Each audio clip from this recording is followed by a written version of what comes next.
Report tonight, there is a new undercover video exposing direct links between the Hillary Clinton campaign and outside groups promoting her campaign. The subject matter, a Donald Duck mascot, may on the surface seem silly and trivial, but it's no laughing matter if violation of federal law is involved. Chief Washington correspondent James Rosen joins us with the latest, including the White House reaction.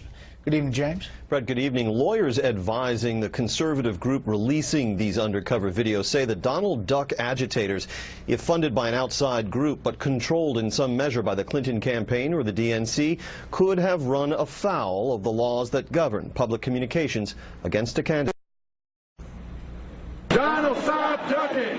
Donald, stop ducking! For a while, costumed figures resembling Disney's Donald Duck became a fixture of the campaign trail, protesting outside Donald Trump's new hotel in Washington, crashing a Trump rally in Virginia, chastising the GOP nominee for not releasing his tax returns. I'm not going to talk with you guys. Even harassing pro-Trump congressmen. Now, in its latest undercover sting video, the conservative group Project Veritas Action presents a hidden camera confession from Bob Creamer, the consultant whose Democratic National Committee contract was severed after last week's Veritas videos, in which Creamer purportedly reveals the mastermind behind the Donald Duck's campaign. In the end, it was the candidate, Hillary Clinton, the future president of the United States, who wanted ducks on the ground. So by God, we will give ducks on the ground. So it's, wow. Don't repeat that thing. We originally launched this duck because Hillary Clinton wants the duck. Elsewhere, Creamer recounts to Brad Woodhouse, head of a progressive group called Americans United for Change, that the call relaying Mrs. Clinton's marching orders came from her deputy communications director, Christina Reynolds. Christina Reynolds calls and says, I've got good news and bad news. Good news is the candidate would like to have a mascot following around the duck. Following around the candidate, Trump. But the bad news is she wants it to be Donald Duck.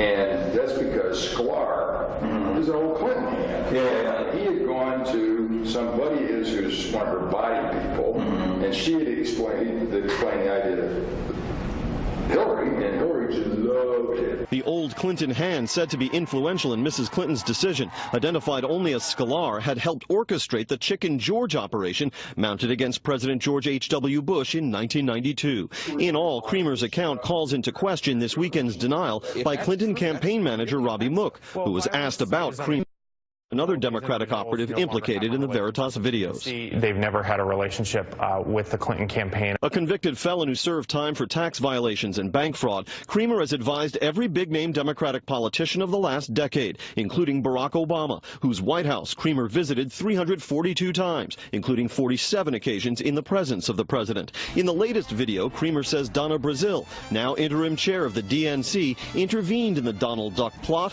after ABC Disney, owner of the Donald Duck character, objected. They said it was a trademark. It's not.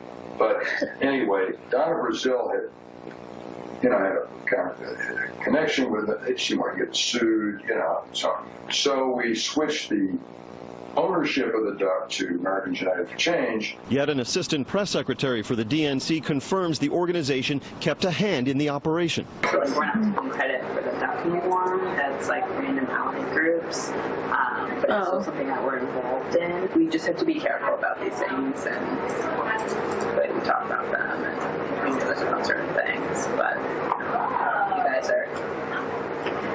I trust it. It'll all be fine. Scott Foval, fired last week as field director for Americans United for Change, also was seen tying the duck operation to the DNC. So the operation is to insert and get the duck message in there, if we can, or the extremist message, depending on, we have to clear this with DNC.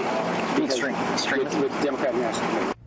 Neither the Clinton campaign nor the DNC responded to our requests for comment. Speaking to reporters aboard Air Force One today, White House Press Secretary Josh Earnest said that Project Veritas has a history of selective editing, even as Earnest affirmed that such tactics have been seen in presidential politics for as long as he's been involved in it. Brett. Thanks, James. Joining me now, attorney Elliot Burke, an expert in election law. Elliot, being here. Great to be with you. First, let's go over the legality of this. You've seen this video, what this group alleges. What about the legality of what's happening? Are they breaking the law? Well, the first thing we need to look at is whether or not there's a public communication, and it's not clear to me from the video they put out that there actually is a public communication. That really means a paid political advertisement, so something in the newspaper, broadcast, satellite, something like that. Here, it looks like there just were protesters dressed up as Donald Ducks that had appeared, but I doubt the FEC would see that as a public communication. What about the interaction between the Clinton campaign, the DNC, and this outside group? Numerous times in this video it says that it was Hillary Clinton's idea to deploy these ducks directly, the candidate. Well, that's a different question, because anytime a candidate committee or a political party is working with an outside group, you get into possible in-kind contributions. And here, the allegation is that the candidate herself may have directed an outside group to engage in this behavior, and if so, that could be an in-kind contribution. In-kind contributions can be permissible, but they need to be reported. But because we're dealing with an outside third-party group here, that group may also take corporate contributions. And if that's the case, then it clearly would be illegal. Now, that would result in an FEC filing potentially, and that's a long process.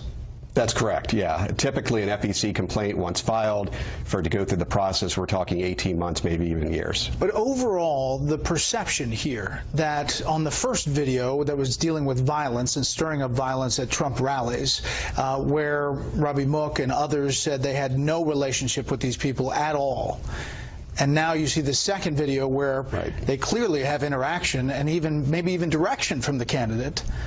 It's a different story on these two videos. It is, and obviously that's a question for the voters in terms of trustworthiness, but in terms of the law, if there was actual conversations about if there was knowing and willful violations, then yes, that could get into